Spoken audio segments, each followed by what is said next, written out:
The Torah often presents us with moral dilemmas, and the Torah does not solve the dilemma, it leaves it. So that the question always remains regarding the behavior, even of great people, how we should consider it in terms of morality, in terms of right and wrong, etc., etc. So we have examples in this week's Parsha. We have the story of Rachel and Leah,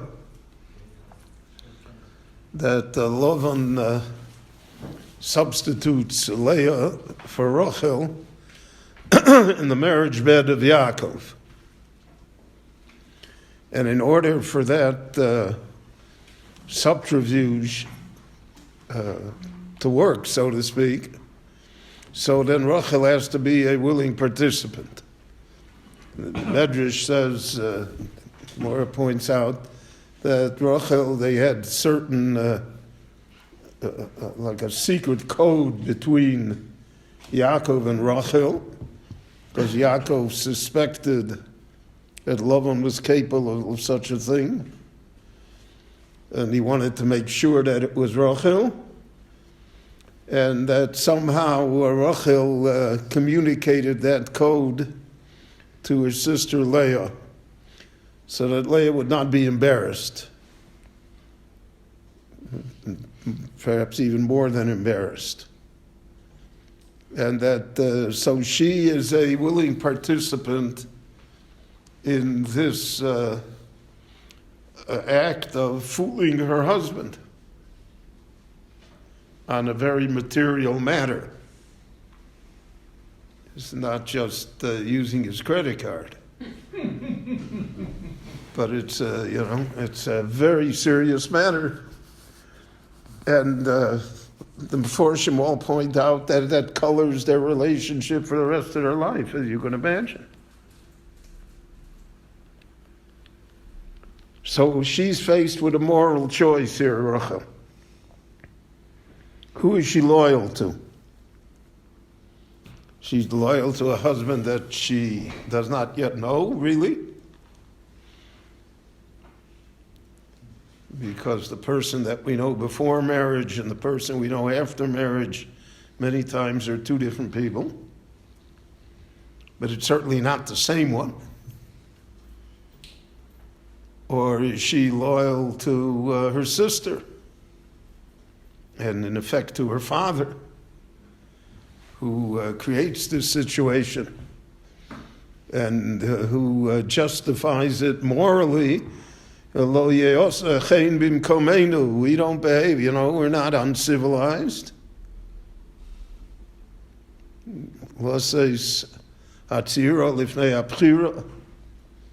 We have mores and manners and things to how we do it correctly, and so Lavan always justifies himself that he's doing the right thing, even when he is Lavan Ramai. And that's the nature of people. The nature of people is that they can justify almost anything they do, can rationalize it. So Rachel is faced with this issue. Did she decide correctly or not?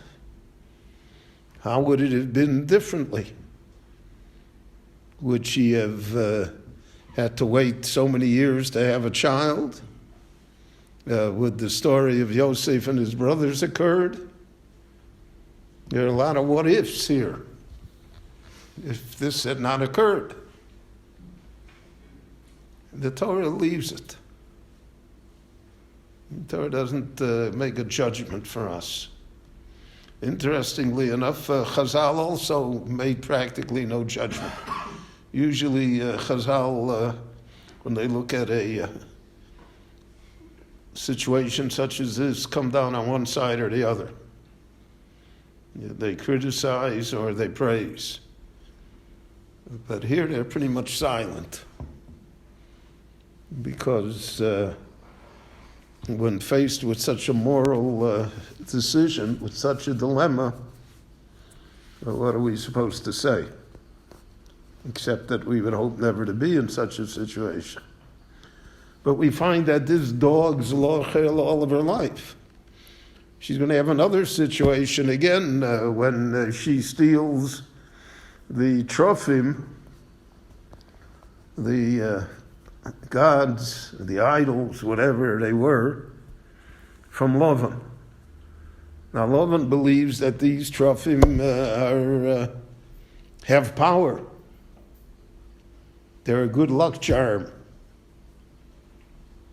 We all know that people are very superstitious. And I saw that the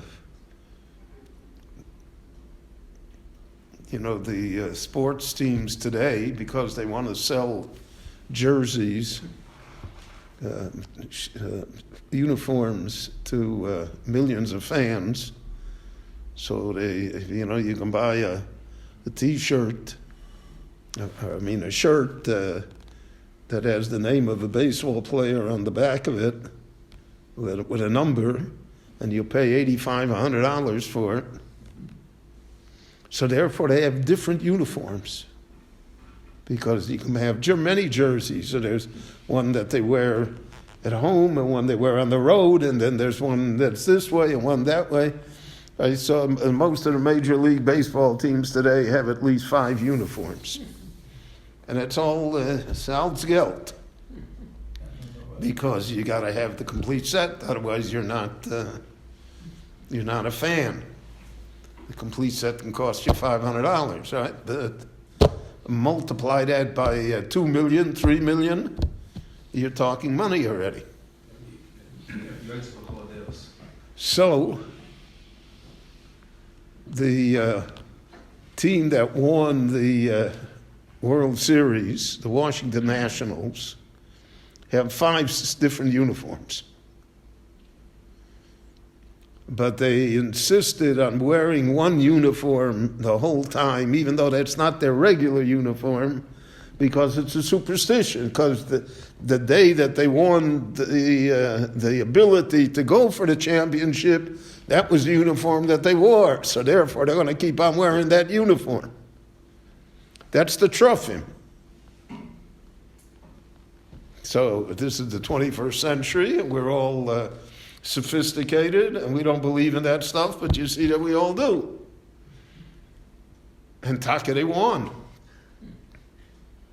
Just as an aside, having nothing to do with anything, but it's just the Lord's sense of humor.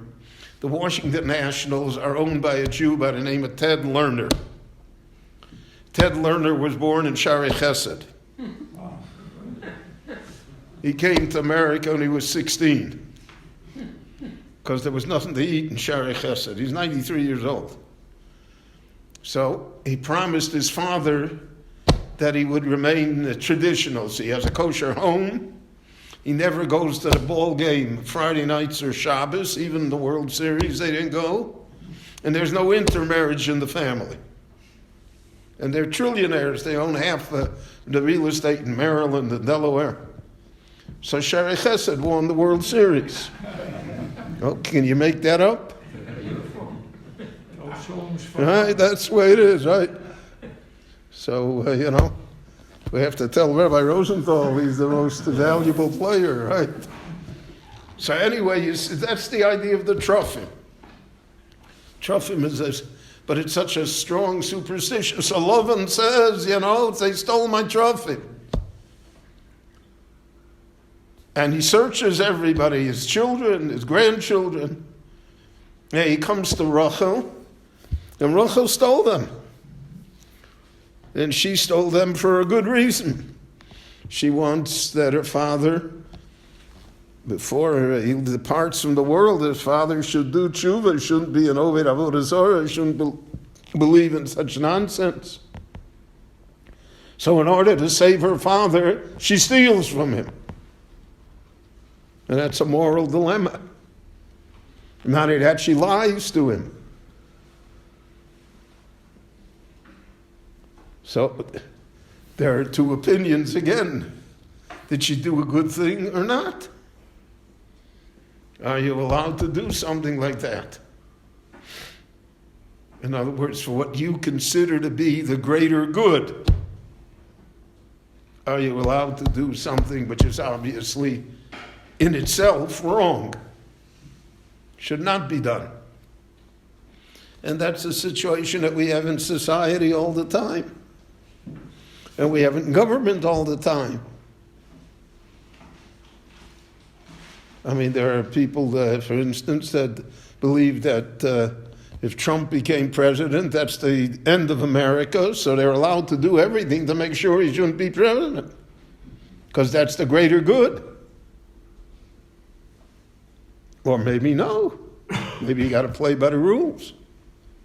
You're not allowed to do such things. So these are moral dilemmas that the Torah poses for us. And it uses always an example of great people. So that's why we find in Tanakh all the stories that we find that are, so to speak, not so complimentary to our great people.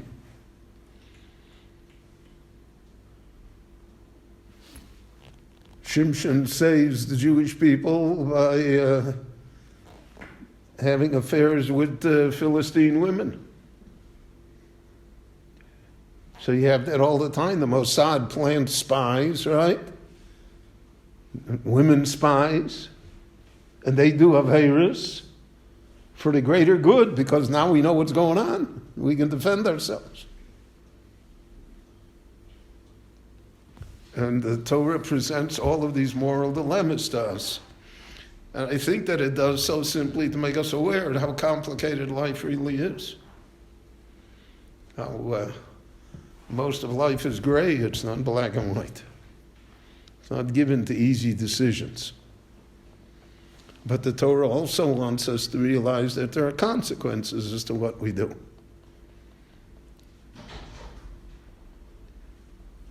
And the consequences by Rachel will be that the brothers will say to Binyamin, "You're a Ganav ben Ganav. Your mother stole and you stole the cup." So that's a story decades later having nothing to do with the kid. But it's alive within them. Because the consequences never depart. That never changes. So one of the most interesting ways to look at the Chumash and to look at the Nevi'im is to see the problems that it poses for life, for everyday life, for ordinary life.